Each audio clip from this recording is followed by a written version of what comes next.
새 비밀. 더 눈을 뜨니 모니터들 의사 간호사들이 왔다 갔다 하고 한 남자가 엎드려 울고 있다. 두 개의 침대가 놓여 있다.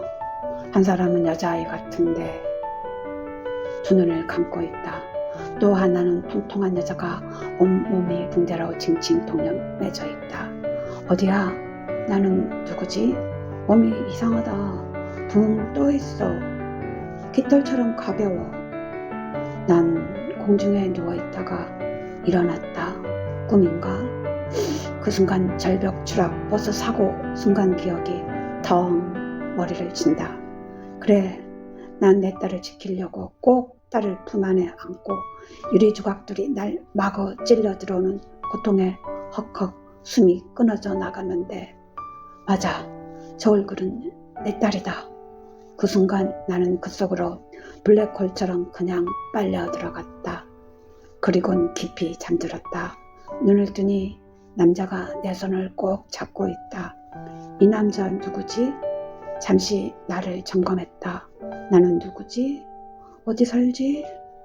몸을 살살 움직여보니 움직인다. 숨도 그런대로 잘 쉬고 있다. 손과 팔이 야들야들 너무 가늘고 길다. 내 얼굴을 더듬으며 거울 좀 하자. 남자는 두리번거리다 휴대폰 화면을 보여주었다. 딸의 얼굴이다. 이 남자는 남편 얼굴이다. 그럼 나는 딸의 엄마인데 엄마 얼굴은 없다. 여보, 나 이상해. 남편은 고개를 갸웃거리며 아빠 여기 있어 한다. 혹시나 하여 엄마 이름을 불러보았다. 엄마는 돌아가셨어. 나만 살았어? 눈물이 앞을 가린다. 어떻게 나를 알릴까? 다시 여보 하고 불렀다. 남편은 내 검사들을 다시 하고 이사가 괜찮다고 하여 나를 데리고 집으로 왔다. 우리 집 화단의 꽃들을 보니 다시 살아 돌아온 실감이 나서 주저앉아 울었다. 나는 대체 무슨 짓을 한 거지? 딸의 몸을 차지한 뻔뻔한 엄마 영혼이다. 남편이 이것저것 물어본다. 내 기억나는 대로 말해주었다. 첫 데이트, 첫 키스, 첫 방문, 첫날 밤 등등등. 부엌으로 가서 칼을 쥐고 요리하는 나를 보고 남편은 이제 나의 힘을 받아들인다. 가는 손가락으로 칼을 다루는 힘과 디테가 무언가 확신을 주었나 보다. 이 남편은 요리를 할 줄 모르고 결혼생활 내내 내가 해주는 밥과 반찬만 먹고 살아온 자다. 아내의 손맛과 입맛을 기억하며 다시 돌아온 자신이 식사에 감격한다. 딸의 모습을 한 여자에게 드디어 여보라고 부르며 눈을 맞춘다. 반 딸과 반 아내, 그리고 남자인 남편, 세 사람의 기묘한 동거가 시작되었다. 내 결혼 반지 어딨어? 남편에게 물어보았다. 내 유품이다.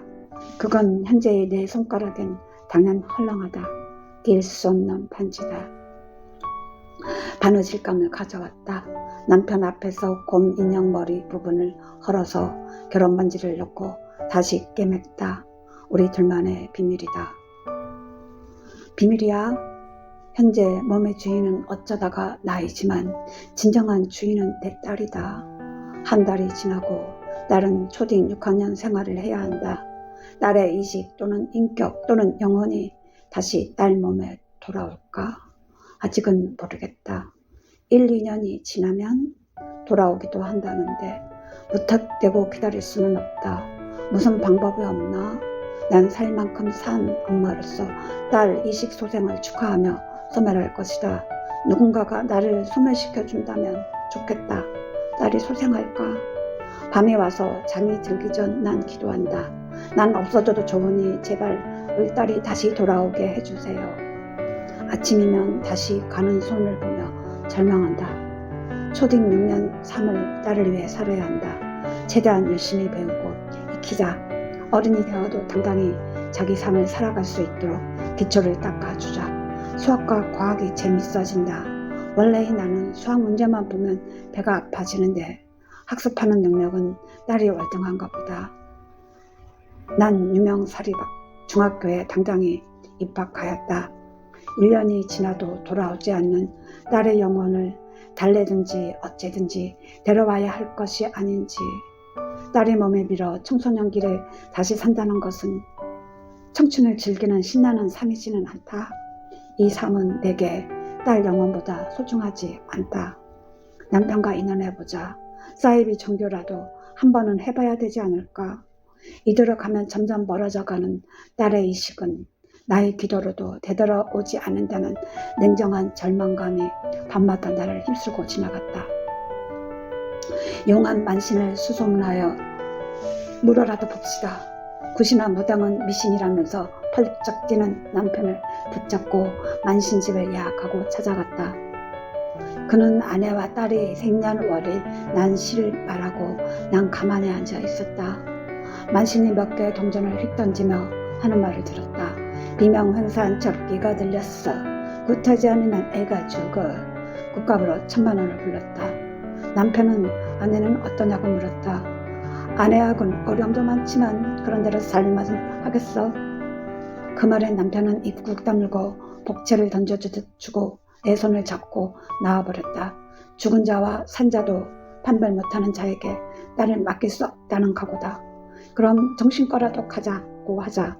남편은 내 얼굴을 바라보며 지금 그대로의 당신을 사랑해. 건강하게 잘 자라주기만 바래. 난 작기도 마기도 아닌 엄마이자 아내란 인격체다. 남자인 남편을 바라볼 때 한 번은 이 남자는 어떻게 살아가고 있는지 싶어. 중딩 딸의 얼굴을 한 여자에게 성적으로 끌리거나 하지 않을 테지만 한 번씩 테스트는 한다. 난 남편으로서 지절을 지키고 있다고 외치는 듯하다. 아빠로서도 선을 확실히 그었다. 집에서도 아빠라고 부른다. 내 영혼이 점점 딸의 이식을 가져가고 있는 것처럼 느껴지는 순간들이 있다. 학교 친구들과 수다 떨며 진심으로 즐거워하고 있는 것이다. 난 더 열심히 공부하고 최고의 남녀 고등학교에 진학하고 이사가 되기로 결정하였다. 나의 비밀을 내 이학적으로 풀고 싶다. 아빠, 학비 대줄 수 있지? 아빠는 엄마 사망 보상금을 고스란히 저금해 두었다. 고딩이 되자 난 테니스부 동아리 활동에 열심히 하였다. 앞으로 공부와 전문직 수행하려면 체력을 갈고 닦아야 한다고 해두었다. 그래도 남편은 남학생들과 내가 테니스를 치는 것 자체가 욕망을 부채질하는 듯 여기며 날마다 나를 안절부절하며 기다렸다. 내 장단지 팔 근육이 탄탄해지고 색깔이 짙어져 갔다. 선배 하나가 나에게 전화를 하기 시작하자 남편은 더욱 의심의 눈길이 강해지더니 내 전화를 방문 뒤에서 듣고 있지를 않나. 심지어 도청까지 해가며 선배와의 데이트를 막았었다. 내 딸은 너와 달라. 맞다. 난 딸이어야만 한다.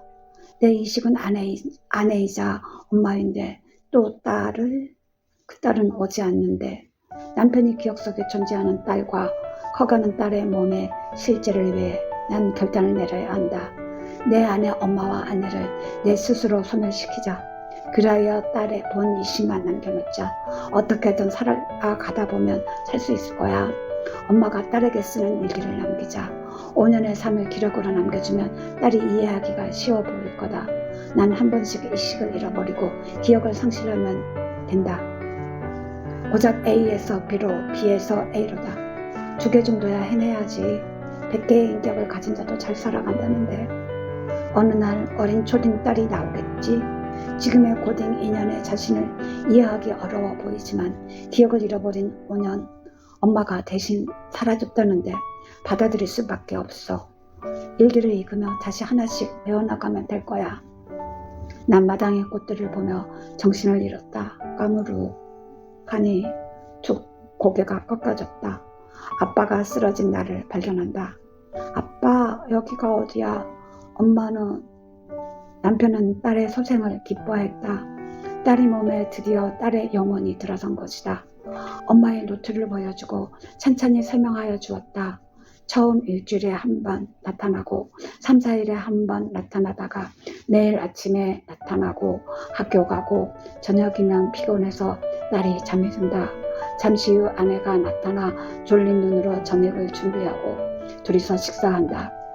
학교 숙제를 한다. 그리고 잠이 든다. 아침엔 아빠하고 식사하고 저녁엔 여보하고 나타난다. 그리고 마지막 내 소멸의 준비를 한다. 첫 데이트였던 공연으로 가자고 하였다. 바다가 보이는 벤치에 앉았다. 난 여보라고 마지막 한 번 부르고 눈을 감고 잠들었다. 다시는 안 나올 거야. 이걸로 좋게.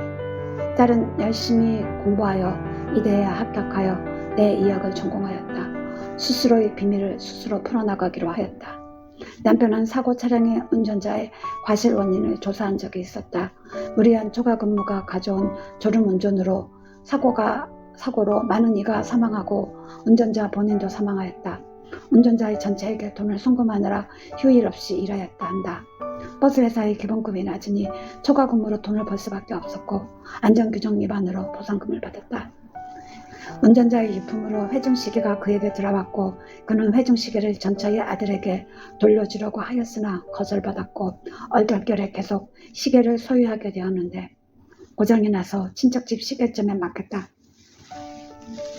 그런데 딸이 엄마 유품이라고 하며 결혼반지를 갖고 와서 디자인을 새로 해달라고 하여 비밀을 신신당부하며 디자인을 새로 해주었다고 한다. 남편은 화딱 정신 차리고 웬 소리야 집으로 돌아가 고민형의 머리를 잘라서 확인하였다. 그 안엔 아무것도 없었다. 결혼반지는 둘만의 비밀이었다. 둘은 누구냐고. 나와 전 남편. 무슨 미련이 남아서 그 반지를 꺼냈는지 원. 딸과 전 남편의 새 비밀이 생겼다. 새 신랑은 과실 운전자의 아들로 공학 박사다. 난 내 과학자이자 이사로 바쁘다. 내가 사고로 과부하되었거나 내 신경의 특정 부위가 맛이 가서 그런 거지. 나는 내 몸, 내 주인이다. 난 결혼 반지를 가끔씩 돌린다. 그러면 신기하게도 안정이 된다.